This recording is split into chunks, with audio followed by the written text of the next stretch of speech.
Hi, and welcome to another edition of Rewind. I'm your host, Con McDonald, and today I will be reviewing Taylor Swift's The Tortured Poets Department and Ariana Grande's Eternal Sunshine. First up is the massive double album, The Tortured Poets Department, by none other than Taylor Swift, the last great cultural monolith. I gave the album a 7 out of 10. The Tortured Poets Department's first half was released at 12 a.m. on April 19th, with the second half dropping 2 hours later to surprise and joy of millions of Swifties. Within the first day, it had set almost every major streaming record, breaking many that had been set by Cowboy Carter in March earlier in the year. The media and promotional blitz of this album was unreal, with radio stations, social media platforms, and news companies all coordinating to increase engagement ahead of their release. My favorite songs from the album are So Long London, But Daddy I Love Him, and I Can Do It With a Broken Heart.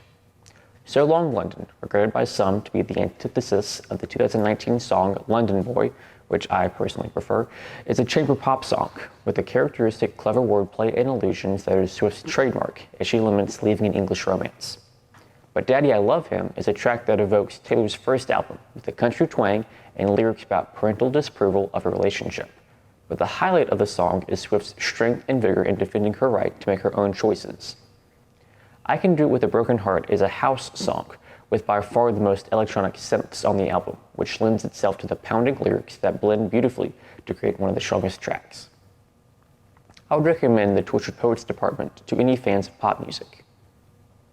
Next up is the Ariana Grande album Eternal Sunshine, which I gave an 8 out of 10. Released in March, Eternal Sunshine is the 7th studio album by Ariana, coming 11 years after her debut and is her 6th consecutive #1 album. Primarily a pop and R&B album with heavy house influences, Eternal Sunshine's 2 singles, Yes and We Can't Be Friends, Wait for Your Love, both debuted at #1, putting Taylor Swift and Ariana Grande into a tie for most #1 debuts. 11 of the 13 songs on this album were produced by Max Martinson, who is the second most prolific songwriter of all time, behind only Paul McCartney. And there's your Beatles tie-in.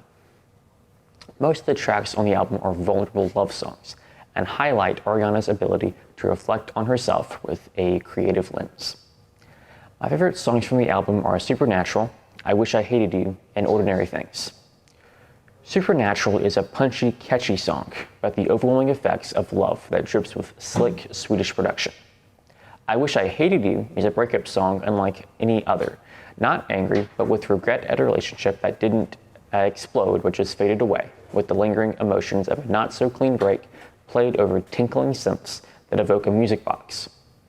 Ordinary Things features Ariana Grande's grandmother, credited as Nana, whose wise words in the album, encouraging listeners to always have the humility and awareness to kiss your loved one goodnight, even after a fight, delivered in a New Jersey accent that oddly enough perfectly meshes with the rest of the album. I would recommend this album to any fans of pop or R&B. Thank you for watching. See you next time.